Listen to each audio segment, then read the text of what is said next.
I couldn't kiss the lion. If I kept kissing the lion after taking wickets, I would have been a hero. I didn't learn to do such fake display. I just wanted to take wickets. If I took 2 wickets yesterday, I wanted to take 4 today. I didn't want to show a different face to the media. I have the same face within and beyond the boundary, says Sri Lanka's speedster Lasith Malinga.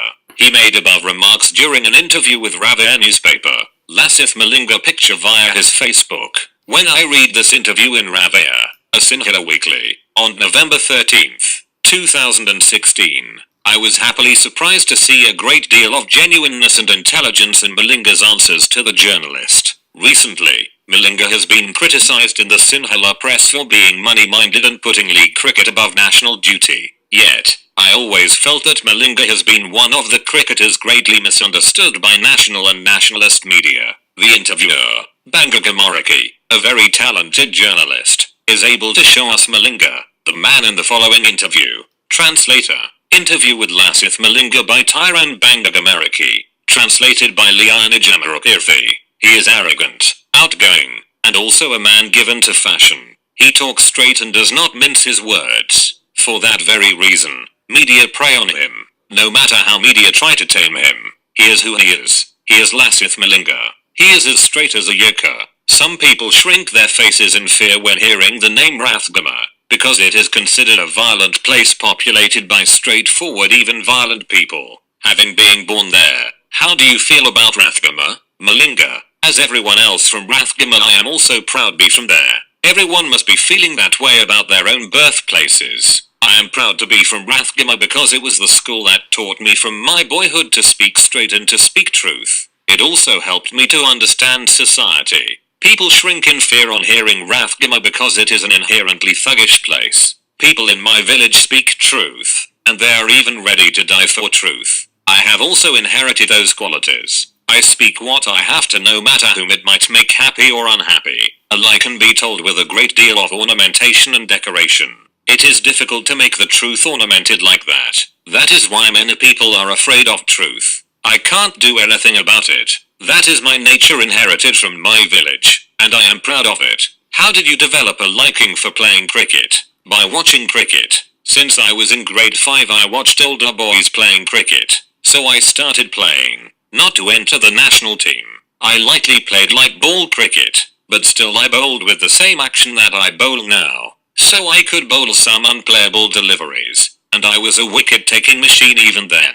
How did you get into leather ball cricket? By accident. It was even after I became 17 that I started playing with the leather ball. I was very studious before that, and I received distinctions for all the subjects in my GCE, ordinary level, exam. I had started my advanced level in mathematics when I began playing leather ball cricket. In fact, I wanted to play leather ball cricket at the school, Vidyakara College, but they didn't take me in. But I kept playing softball cricket during the lunch interval using a chair as the wicket. I was still a wicket-taking machine. While times passed that way, the master in charge of cricket at the school came to my class one day and said, "We have to go to match but one player is absent. I have seen you bowl well with a tennis ball. Would you join us?" By that time I hadn't even touched the leather ball, but still I went along. I took 14 wickets in that match. The umpire for that match was Mr. Kirthi Warnaprabha, the head coach of Mahinda College, Gal. Later he had sent a message to one of my teachers that he would like to get me admitted to Mahinda College because he thought I had a good future in cricket. On that very day, the message came to our home too. My parents liked to admit me to Mahinda College, but there was an issue. I was already in a national school, the best tier of government school, studying mathematics, and Mahinda College was also a national school. One cannot move out from one national school another to study the same subjects. So, I changed my subjects to agricultural sciences for the sake of cricket. Then, I had to give up my formal education in order to play cricket. I am not sad about that today. I am happy in fact. But if I continued with my studies I would have reached the highest in that too because I have such a head. Lasith Malinga picture via his Facebook. Then you were able to cut a road to come into Colombo to play cricket? Yes. After spending about 8 months at Mahinda College, I came to Colombo. I grew fast as a cricketer. After coming to Colombo, I couldn't play under 19 matches, so I played for clubs. I took wickets in every match I played. In the meantime, I met Champaka. He was at the same club that I was playing for. He gave me his spot in the club team because I took wickets. If it was not for Champaka, there wouldn't be a Lasith Malinga today. He later became my coach too. Malinga, is it easy to be a cricketer? It is easy, but it is difficult to get into the national team. To get into the national team, is it enough to be a good player? A good question. Since I am in the national team, I would avoid answering that question though. But let me tell you something else. Even if you get into the national team, it is very difficult to remain there. You must be successful as a player. This journey of yours, is it a journey you made only by being a talented cricketer? Yes, indeed. I took wickets when I played inter-club matches, so I could get into the national team. Even in international matches I took wickets. I did everything I could on behalf of the country. I have the belief that I am a player who could win a match even all by myself. I have proven that I can. But you look lonely in the team, aren't you? Do you see it that way? Laughs. I do my best. I believe that I need to win matches even alone. Once we cross the boundary line and enter the ground, we don't have diverse ideas. Only idea is to win the game. I am like that. Media relentlessly criticized you. Why was that? I couldn't be the person the media wanted. They think that we all have to behave the way they want. If we cross their line, they come after you. That's what happened to me. While they were attacking me, they said it was they who created me. I replied by saying that why did you create only me? You could have created about 10 like me. They got even angrier. I say what I have to say. Media cannot create a cricketer. They can attract attention to themselves by promoting a cricketer that has been created already. I became cricketer with my own talents. I took wickets with my own talents. So, when the media say that they created me, what should I say? What I shouldn't have said. Where did you get things wrong? If you did, I couldn't kiss the lion. If I kept kissing the lion after taking wickets, I would have been a hero. I didn't learn to do such fake display. I just wanted to take wickets. If I took 2 wickets yesterday, I wanted to take 4 today. I didn't want to show a different face to the media. I have the same face within and beyond the boundary. No one else but you said, yes, I play cricket for money. Yes, I say that even today. I don't lie that I play for the country. A national team does indeed play for the county, but we are professional cricketers. This is my profession. I train myself all day for that profession. I get paid for playing, and we make money and get paid a portion from that money. I got paid the same salary paid to some others, but the talk was that Malinga is playing for money. Then, others played for free. I didn't get even 5 cents more than the others. This is a job. I do my job well as long as I am there. I do that honestly. After we retire, we don't have pensions. So, we need to make money to live comfortably in retirement. One shouldn't calculate this much for a run or this much for wicket and so on. A cricketer has to sweat so much in training for years to be able to make that run or to take that wicket. One has to leave one's familial obligations aside to commit oneself to cricket. If everyone else talked straight as I do, this profession would have been so much improved. What I say today will appear to be true in future. You are into fashion, aren't you? Yes, but that is only externally. When I was younger, I also applied coconut oil to my hair and parted it in the middle and combed it sideways. But after I got out of school, I thought I would do some fashions in a way that wouldn't hurt anyone. So I went on a tour to the West Indies with my hair colored and wearing an earring. You know what? They accepted me as one of their own.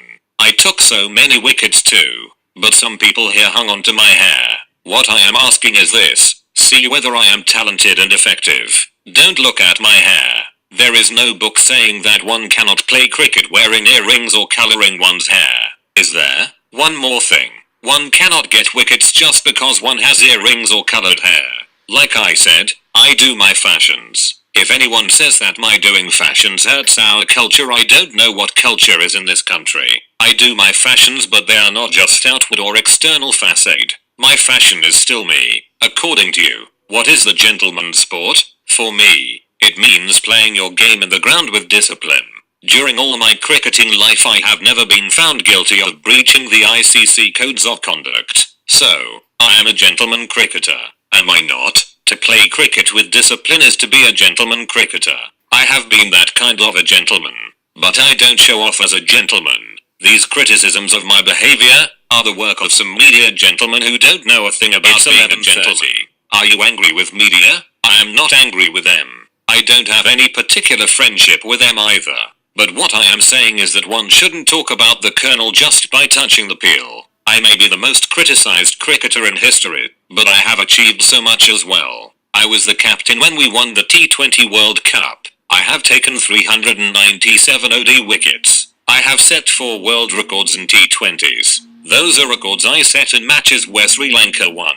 I am the only person to stick with the same team in IPL. They take me in at Big Bash or BPL. Not matter for whom I play, I do my job honestly. Some people claim that I play better at IPL. Such nonsense makes me laugh really. All these private leagues hire me because I have played well for my country. Are you a rich man now? Yes, I am. After you get out of cricket, I have the foundation needed to live my head held high. Are cricketers teetotalers? I will talk only about myself. You might not believe me. I don't drink even a little bit of champagne. I don't even think about drinking. And I am not against drinking either. Those who drink are entitled to do so.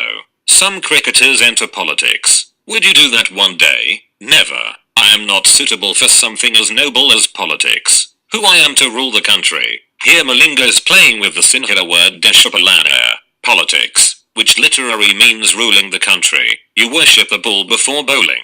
Why do you do that? Even though I don't go to temples, I am a good Buddhist. I worship the bull. That was what helped me to get here. It was because of the ball I live this comfortable life. I love cricket more than myself. Cricket ball has given me everything. Then is it sinful to worship the cricket ball? There is a rumor in the field that you take your parents on foreign tours. Yes, they also like to visit other countries as we all do. These are times that I can afford to spend some money. So, I take them to places at own expense. I must make them happy. After all, they are the ones who created a Lasith Malinga. What is your word of wisdom or advice for our readers? Maybe it is difficult to be happy looking at others' success, but at least, try not to be jealous of others. That itself is a great thing.